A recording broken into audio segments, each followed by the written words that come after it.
Joel chapter 2. Blow the trumpet in Zion, sound the alarm on my holy hill. Let all who live in the land tremble, for the day of the Lord is coming. It is close at hand. A day of darkness and gloom, a day of clouds and blackness. Like dawn spreading across the mountains, a large and mighty army comes, such as never was in ancient times or ever will be in ages to come. Before them, fire devours, behind them flame blazes. Before them the land is like the Garden of Eden, behind them a desert waste. Nothing escapes them. They have the appearance of horses, they gallop along like a cavalry, with noise like that of chariots. They leap over the mountain tops like crackling fire consuming stubble, like a mighty army drawn up for battle.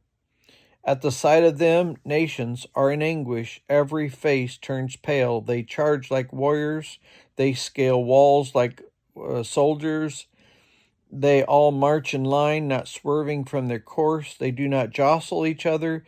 Each marches straight ahead. They plunge through the denses without breaking ranks. They rush upon the city. They run along the walls. They climb into the houses.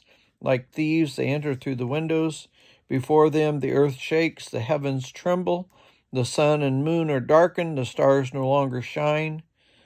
The Lord thunders at the head of his army, his forces are beyond number, and mighty is the army that obeys his command.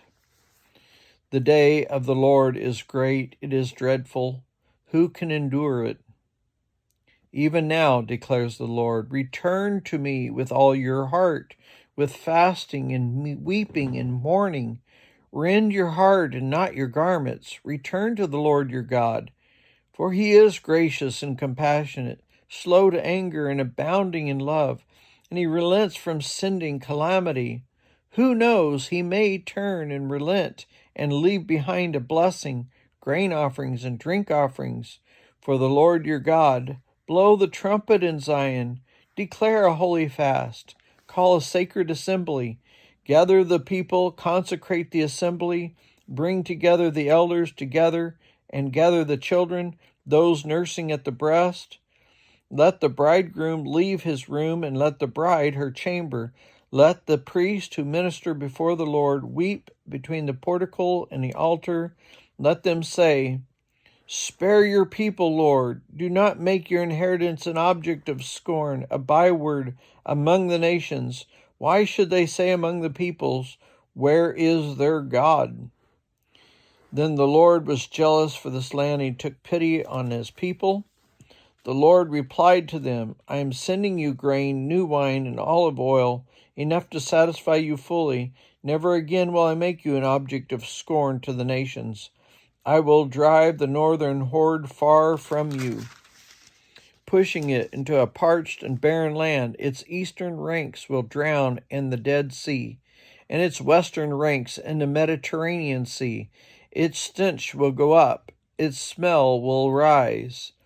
Surely he has done great things. Do not be afraid, land of Judah. Be glad and rejoice. Surely the Lord has done great things.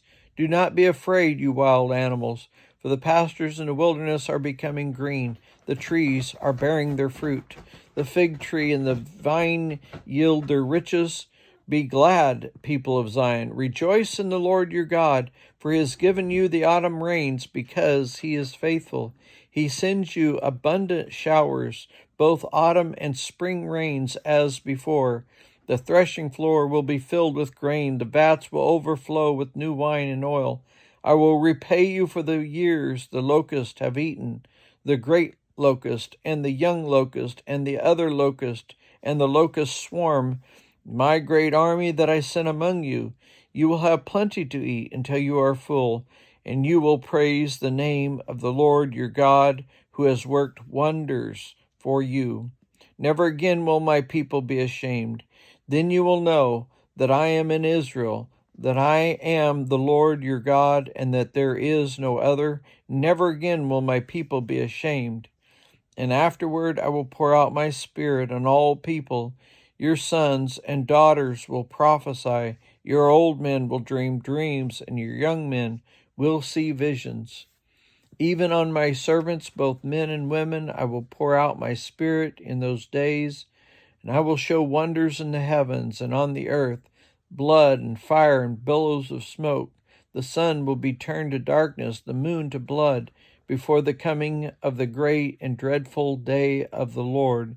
And every one who calls on the name of the Lord will be saved. For on Mount Zion and in Jerusalem there will be deliverance, as the Lord has said, even among the survivors whom the Lord calls.